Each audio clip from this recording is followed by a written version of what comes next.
बिस्मिल्लाहिर्रहमानिर्रहीम। अस्सलाम वालेकुम। मोहम्मद नासिर यूसुफ हाजिर हैं एपिसोड 39 सीज़न 2 अर्तुगरुल गाज़ी के शॉर्ट रिव्यू के साथ। अगर आपने हमारे चैनल को सब्सक्राइब नहीं किया तो पहले सब्सक्राइब कर लें और साथ में बेल आइकन को लाजमी प्रेस कर लें ताकि आने वाली हर वीडियो की अपडेट आपको मिलती रहे।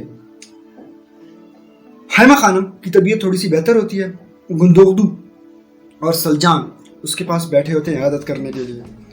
गुंदोगदू सलजान को अलग करते हैं और उसे कहते हैं कि मैं आपसे माफ़ी मांगता हूँ, मैंने आप पे बहुत जुल्म किया, आप पे हाथ उठाया, लेकिन मैं अब अपनी औलाद चाहता हूँ, तो इसके लिए मुझे दूसरी शादी करनी पड़ेगी। तो अगर तुम्हारी इजाज़त है तो ठीक है, अगर इजाज़त नहीं है तो मैं तुम्हें आज़ाद कर देता हूँ। जिस पर सलजान रोना धोना शुरू कर देती है।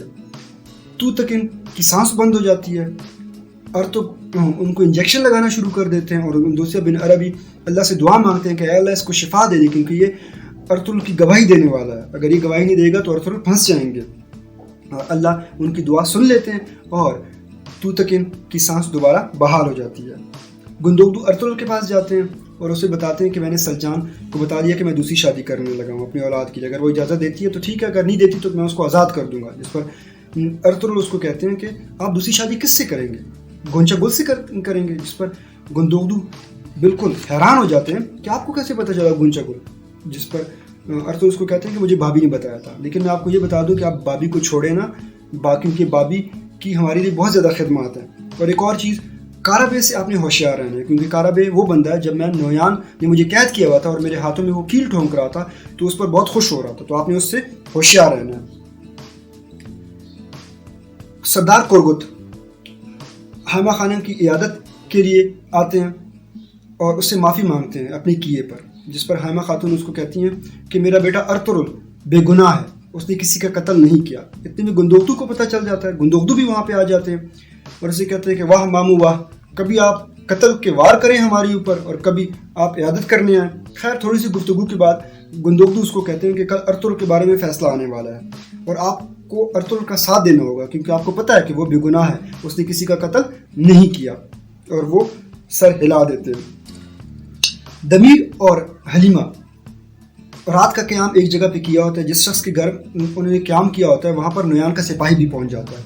वो उस घर के मालिक को डरा धमका के कि अगर तुमने हमारी बात ना मानी तो मैं तुम्हारी ख़ानदान को नुकसान पहुँचा दूँगा।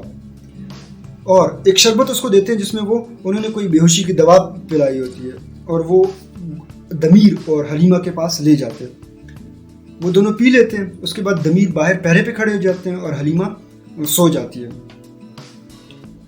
हाइमा की तबीयत ख़राब होती है, गुंदोगदू चीखना शुरू कर देते हैं, तबीब आर्तुग उसका इलाज शुरू कर देते हैं।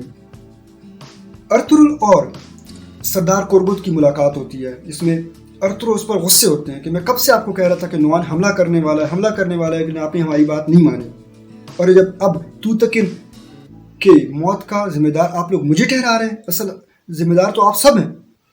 इतनी बातें कर ही रहे होते हैं कि हमला हो जाता है मंगोलों की तरफ से। सबसे पहले वो गुंदोगदू के सिपाहियों को मार देते हैं, उसके बाद सरदार कोरगुत भी बाहर आ जाते हैं। इतने में अर्तुगरुल को जब पता चलता है हमले का, वो गुस्से में कभी एक जगह सर मार रहे होते हैं, कभी दूसरी जगह सर मार रहे होते हैं और यहीं पर किसका इख्तिताम होता है। वस्सलाम।